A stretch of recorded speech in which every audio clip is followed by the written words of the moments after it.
చూడకుండా పరిచయపడ్డాడు రాజు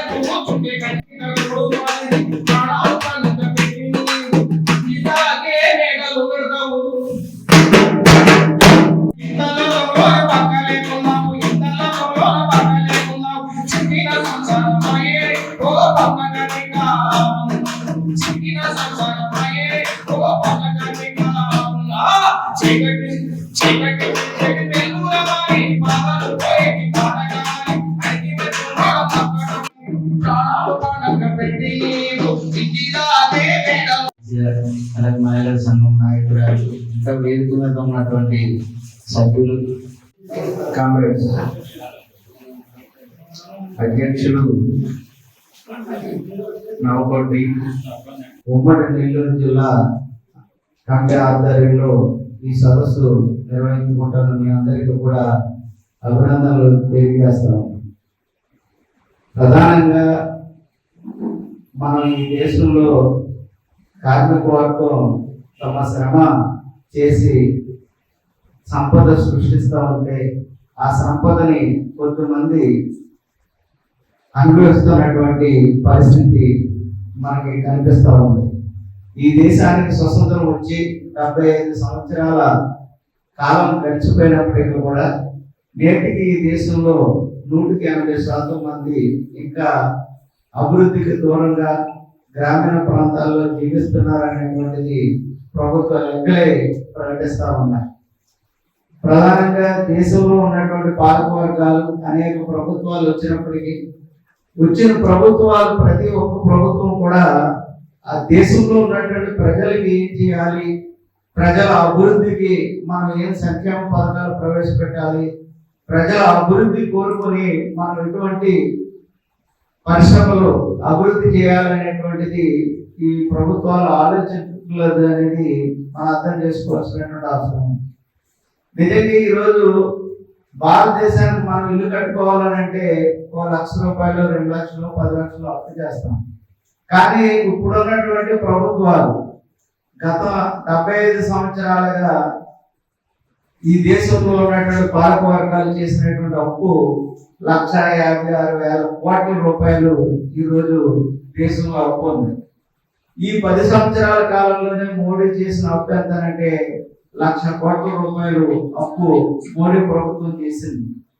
అంటే గత ప్రభుత్వాలు చేసినటువంటి దానికి భిన్నంగా ఈ 10 సంవత్సరాల కాలంలోనే 1,00,000 కోట్ల రూపాయలు అప్పు చేసినటువంటి మోడీ ఈ దేశ అభివృద్ధిలో ఎటువంటి ప్రయత్నం చేశాడు అనేటువంటిది మనం అర్థం చేసుకుంటే, ఆ రోజు పెద్ద నోట్ల రద్దు కానించి అలాగే డిమానిటైజేషన్ తో పాటు అలా నల్లధనాన్ని భారతదేశంలో తీసుకొచ్చి ప్రతి ఒక్కరికి కూడా ప్రతి ఒక్కరి ఖాతాలో కూడా ఒక 15 లక్షల రూపాయలు వేస్తామని చెప్పేసి అని ప్రకటించినటువంటి మోడీ ప్రభుత్వం ఒక పక్కన ఇంకా అధికారంలోనే ఉంది. Krishna Reddy, Andhra Pradesh building construction workers రాష్ట్ర కన్వీనర్ కమిటీ సభ్యుని. ఈరోజు రాష్ట్ర ప్రభుత్వాన్ని సూటిగా ఒకటే క్వశ్చన్ అడుగుతున్నాం.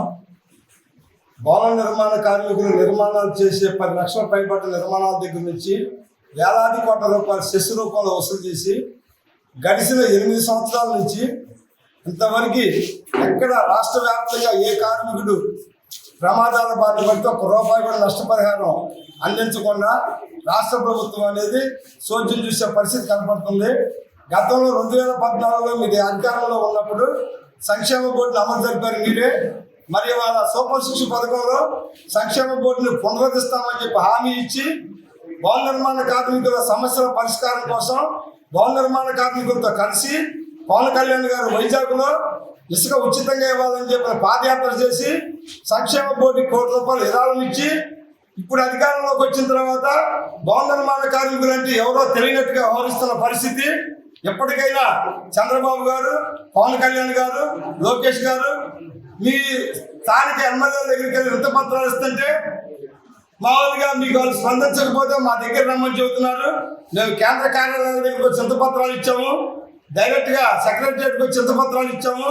ఇచ్చినా కూడా మేము ఇచ్చిన సమస్యలకి ప్రభుత్వం నుంచి ఎటువంటి రెస్పాన్స్ అనేది లేదు. మా డిమాండ్లలో ఒకటే, భవన నిర్మాణ కార్మికుల సంక్షేమ బోర్డులో ఏవైతే గతంలో దారిమన్న నిధులు ఉన్నాయో ఆ నిధులన్నింటినీ తిరిగి సంక్షేమ బోర్డుకి జమ చేయాలి. ఇప్పుడు అమరావతి రాజధాని నిర్మాణం జరుగుతుంది. ఆ నిర్మాణానికి ఎంతైతే ఖర్చు అవుతుందో ఆ ఖర్చులో 1% సెస్ సంక్షేమ బోర్డుకి జమ చేయాలి. ఏవైతే సంక్షేమ బోర్డులో సంక్షేమ పథకాలు అమలు చేస్తున్నారో వాటితో పాటుగా ఎవరైనా భవన నిర్మాణ కార్మికుడు ప్రమాదవశాత్తు చనిపోతే ఆ కార్మికుడు సంక్షేమ బోర్డులో ఉండా లేకపోయినా 10 లక్షల రూపాయలు నష్టపరిహారం ఇవ్వాలి. సహజ మరణానికి 5 లక్షల రూపాయలు ఇవ్వాలి. మహిళా కార్మికురాలు డెలివరీ అయితే 50,000 రూపాయలు ఇవ్వాలి. అట్లాగే కార్మికుడు 50 సంవత్సరాలు దాటిన కార్మికుడికి 5,000 రూపాయలు పింఛన్ ఇవ్వాలి. అట్లాగే సంక్షేమ బోర్డు నుంచి భవన నిర్మాణ కార్మికుడికి ఇచ్చిన కార్డు ద్వారా కార్మికుడి కుటుంబానికి ఉచిత విద్య వైద్యం అందించాలి. ఇవన్నీ అమలు చేయకపోతే రాబోయే రోజుల్లో Andhra Pradesh building construction workers union తరఫున రాష్ట్ర ప్రభుత్వాన్ని దిగ్బంధనం చేసే పద్ధతుల్లో ఐఎఫ్టీ ఆధ్వర్యంలో నిర్ణయాలు తీసుకోవాల్సిన పరిస్థితి వస్తుంది. ఇప్పటికైనా రాష్ట్ర ప్రభుత్వం భవన నిర్మాణ కార్మికుల సంక్షేమ బోర్డుని అమలు చేసి సంక్షేమ పథకాలని కార్మికులందరికీ అందజేసే విధంగా చర్యలు తీసుకోవాలని చెప్పిన Andhra Pradesh building construction workers union తరఫున ఐఎఫ్టీ తరఫున రాష్ట్ర ప్రభుత్వాన్ని డిమాండ్ చేస్తున్నాం. భవన నిర్మాణ ఆంధ్ర రాష్ట్రం మాట్లాడుతూ ఉన్నాను. ఈరోజు చంద్రబాబు నాయుడు ప్రభుత్వం అధికారంలో 1 సంవత్సరం దాటింది. ఈ సంవత్సరాల కాలంలో భవన నిర్మాణ కార్మికులకి కూటమి ప్రభుత్వం ఏ రకమైనటువంటి ఇచ్చిన మాట నిలబెట్టుకున్న పరిస్థితి లేదు. ఈరోజు గడిచిన 6 సంవత్సరాల కాలంలో జగన్మోహన్ రెడ్డి వెల్ఫేర్ బోర్డుని వెనకదోవ పట్టించి 12-14 మెమో వేసి ఇవాళ కార్మికులకి రావాల్సిన న్యాయబద్ధంగా రావాల్సిన అన్ని సౌకర్యాలను ఆపేయడం జరిగింది.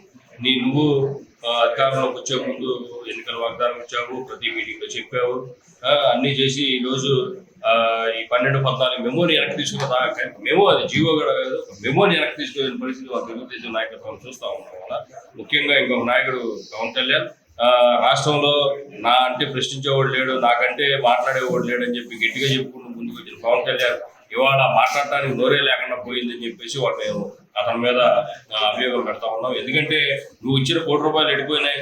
ఎవరికి ఇచ్చావు? బిల్డింగ్ వర్కర్స్ కార్మికులు భవన నిర్మాణ కార్మిక సంఘానికి సంబంధించి వెల్ఫేర్ బోర్డులో నువ్వు ఇచ్చిన ₹1 కోటి నువ్వు ఇచ్చావా, ఇచ్చినట్టే ఇచ్చి వెనక్కి తీసుకున్నావు అని చెప్పేసి కూడా మేము అడగాల్సి వస్తుంది. లేకపోతే నువ్వు ఇచ్చిన చెక్కు దొంగ చెక్క, ఆ చెక్కు బౌన్స్ అయిందా, ఏం జరిగింది? నువ్వు ఇచ్చిన ₹1 కోటి ఇడిపోయినాయని చెప్పేసి ఇవాళ భవన నిర్మాణ కార్మిక సంఘంగా మేము అడుగుతా ఉన్నాం. లేదంటే ఇవాళ లక్షలాది మందికి వేలాది మంది కార్మికులు ఇంతమంది పనిచేస్తూ ఉండి ప్రమాదాల బారిన పడి ఏ రకమైనటువంటి సదుపాయాలు లేక ఇవాళ రోడ్డు పడిపోతా ఉన్న కుటుంబాలకి అండాదండా లేకుండా పోతా ఉంది. ఇవాళ నిన్న అసెంబ్లీలో చెప్తా ఉన్నాడు మంత్రి గారు, ఇలా 35 లక్షల మంది కార్మికులు ఉన్న ఈ కుటుంబ వెల్ఫేర్ భవన నిర్మాణ కార్మిక సంఘానికి సంబంధించి జగన్మోహన్ రెడ్డిని అధికారంలో దింపే దాంట్లో కూడా ఇవాళ భవన నిర్మాణ కార్మికులు ముఖ్య పాత్ర వేశారని చెప్పేసి నన్ను చెప్పాడు. మరి ఇవాళ నీకు చెప్పిన ఈ మాట వెనకమాల గుర్తుండాలి. నువ్వు కాన ఇదే పద్ధతి ఇంకా ముందుకు తీసుకుని వెళ్తే నీకు కూడా జగన్మోహన్ రెడ్డికి పట్టిన గద్దె పట్టుద్దని చెప్పేసి మేము తెలియజేస్తా ఉన్నాం. ఇవాళ మిగిలిన రాష్ట్రాల్లో బీహార్ లాంటి రాష్ట్రాల్లో ఎల్కేజీ నుంచి పీజీ వరకు ప్రతి ఒక్క భవన నిర్మాణ కార్మికుడు ప్రతి ఒక్కరికి ఉచిత విద్య ఇవాళ అందుతా ఉంది. కానీ ఇవాళ మా రాష్ట్రంలో విద్యా వైద్యం పూర్తి ప్రైవేట్ అవుతా ఉన్నాయి.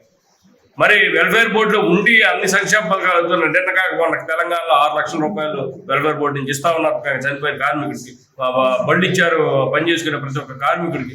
మరి ఆ రాష్ట్రంలో ఉన్న అంతా ఆ రకంగా పంచుతూ ఉంటే నువ్వు ఇవాళ ఈ రాష్ట్రంలో ఈ 6 సంవత్సరాల కాలంలో దగ్గర జగన్మోహన్ రెడ్డి ప్రభుత్వంలో 4,000 కోట్లు, చంద్రబాబు నాయుడుకి అధికారంలోకి వచ్చిన తర్వాత ఇంకొక 4,000 కోట్లు, దగ్గర ఈ 8 సంవత్సరాల్లో 6 సంవత్సరాల్లో 8,000 కోట్ల రూపాయలు ఇవాళ వెల్ఫేర్ బోర్డు ద్వారా నిధులు బోర్డుకి జమ అయితే ఒక్కటంటే ₹1 కూడా ఇవాళ నువ్వు ఖర్చు పెట్టనున్న పరిస్థితి ఇవాళ తెలుగుదేశం ప్రభుత్వం కూటమి ప్రభుత్వం చేస్తా ఉంది. మరి దీన్ని ఏ రకంగా అర్థం చేసుకోవాలి? భవన నిర్మాణ కార్మికులు రాబోయే రోజుల్లో భవిష్యత్తు రోజుల్లో పోరాటాల రోజులే, పోరాటానికి కూడా సిద్ధంగా ఉన్నాం. మేము ఆల్రెడీ దీని మీద రాష్ట్ర వ్యాప్తంగా ఒక పిలుపునిచ్చి విజయవాడ ధర్నా సభలో కార్యక్రమం చేశాం. వచ్చే రోజుల్లో భవిష్యత్తు రోజుల్లో కార్మిక వర్గాన్ని కూడగట్టి అన్ని కార్మిక సంఘాలను కూడా కూడగట్టుకుని అవసరమైతే ముందడుగేస్తామని చెప్పేసి ఈ చంద్రబాబు నాయుడు కనుక కార్మిక వర్గ వ్యతిరేక నిర్ణయాలు తీసుకుంటే నీకు మాత్రం జగన్మోహన్ రెడ్డికి పట్టిన గదే పడుతుందని చెప్పేసి తెలియజేస్తాం. DP Polaiah, CPI ML New Democracy, ఉమ్మడి నెల్లూరు జిల్లా కార్యదర్శి. ఇవాళ కూటమి ప్రభుత్వం అధికారంలోకి వచ్చి 1.5 సంవత్సరాల పరిపాలనలో ఈ దేశంలో పేదలు అనేక పోరాటాలతో బలిదానాలతో సాధించుకున్న హక్కులు ఏవైతే ఉన్నాయో ఆ హక్కులు మొత్తం కూడా నిర్వహణ చేస్తూ ఒకటిగా ఇవాళ మొత్తం హరించబడతా ఉన్నాయి. ప్రశ్నించే గొంతుల మీద అక్రమ కేసులు బనాయిస్తూ ఉన్నారు.